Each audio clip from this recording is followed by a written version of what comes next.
वृद्धों के दुश्मनों के बारे में बात करेंगे। क्या बात करेंगे? वृद्धों के दुश्मनों के बारे में। उनको जीरियाट्रिक जाइंट्स भी कहते हैं, ठीक है। तो सबसे पहला वृद्धों का दुश्मन है इमोबिलिटी।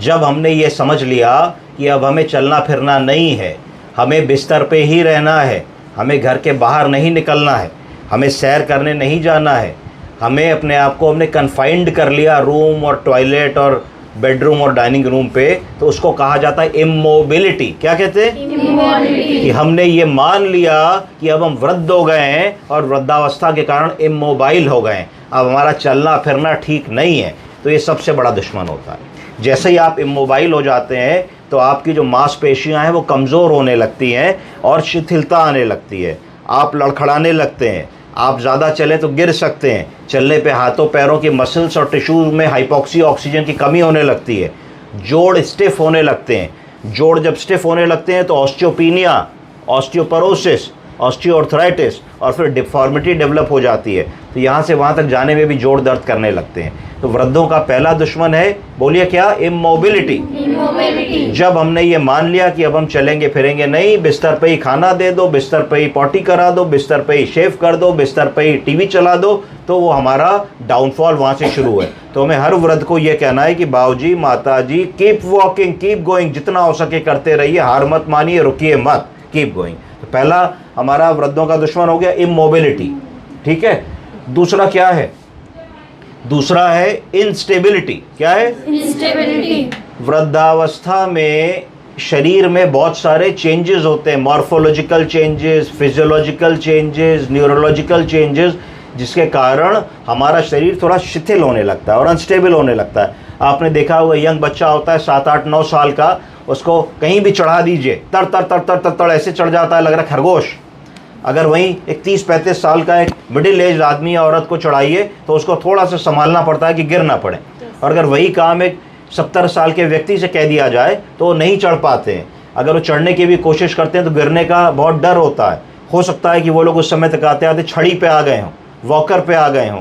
तो इंस्टेबिलिटी, बॉडी पे कंट्रोल ना होना, कि एकदम से हम चलते जा रहे हैं, एकदम से गड्ढा आ गया तो पैर हमारा डगमगा जाएगा, हम गिर पड़ेंगे। एकदम से जा रहे हैं, किसी ने आवाज़ दी, एकदम से घूमेंगे तो इंस्टेबिलिटी हो जाएगी, नहीं कर पाएंगे। रात में बाथरूम के लिए उठे, नहीं समझ पाए, पैर किसी चीज़ में कारपेट पे या चप्पल पे लड़ा तो नहीं समझ पाए, गिर जाएंगे। तो दूसरा हमारा जो दुश्मन है वो इंस्टेबिलिटी। तो इंस्टेबिलिटी है कि नहीं ये पता करने के लिए एक साधारण सा टेस्ट होता है, जिसको गो गेट अप टेस्ट कहते हैं, जिसकी मैं अगली बार क्लास लूँगा आपकी, गो गेट अप टेस्ट। तो अगर हम गो गेट अप टेस्ट को 2 मिनट में बता सकते हैं कि हमारे वृद्धजन में इंस्टेबिलिटी है कि नहीं। तो 2 आई हो गए, पहला हो गया इमोबिलिटी, दूसरा हो गया इंस्टेबिलिटी, तीसरा है इनकॉन्टिनेंस। बोलिए इनकॉन्टिनेंस का मतलब है पॉटी और सूसू को बताने की क्षमता में कमी आ जाना, इसको इनकॉन्टिनेंस कहते हैं। तो जब ये होने लगता है मरीज में तो उसकी कॉन्फिडेंस कम हो जाती है, उसका जो सेल्फ रिस्पेक्ट और सेल्फ एस्टीम है वो कम हो जाता है। आप इस बात की कल्पना कीजिए हम लोग कहीं घूमने जाएं, पिकनिक में जाएं, पार्टी पे जाएं, सिनेमा देखने जाएं, किसी की रिश्तेदारी में जाएं और हमको ये कंट्रोल ना हो कि भाई अगर सूसू पॉटी आएगी तो हम रोक नहीं पाएंगे, तो हमारे मन पे क्या बीतेगी? क्या हमारा वहाँ मन लगेगा? तो उस स्थिति को देखिए कि वृद्धावस्था में एक स्थिति ऐसी आ जाती है जब आदमी को बार बार पेशाब जाना पड़ता है। 3 लक्षण आ जाते हैं, बोलिए अर्जेंसी, फ्रीक्वेंसी, इनकॉन्टिनेंस। अर्जेंसी का मतलब अर्ज हुई तो जाना ही जाना है, नहीं जाएंगे तो निकल जाएगी। फ्रीक्वेंसी मतलब बार बार जाना, हो सकता है रात में आदमी कहे साहब 5 बार उठते हैं, तो भैया 8 घंटे की नींद में अगर 5 बार उठोगे तो सोगे कब? तीसरा इनकॉन्टिनेंस, कि जरा सा खांसे, छीके, झुके, पेशाब की थैली पे दबाव पड़ा तो थोड़ा सा पेशाब निकल गया। तो ये बुजुर्गों का तीसरा सबसे बड़ा दुश्मन होता है। तो 3 कौन कौन से हो गए? Immobility, instability, incontinence. अगला आइए इम्पेयर्ड मेमोरी। क्या हो गया? Impaired memory. जैसे जैसे उम्र बढ़ती है ब्रेन के न्यूरॉन्स में कमी आने लगती है, ब्रेन के सेल्स वीक होने लगते हैं और एजिंग के कारण बहुत सारे लोगों में याददाश्त में कमी आने लगती है। वो आप उनके पास जाओगे तो दादी बाबा बोलेंगे अच्छा बेटे आ गए और कहाँ हो आजकल, क्या कर रहे हो?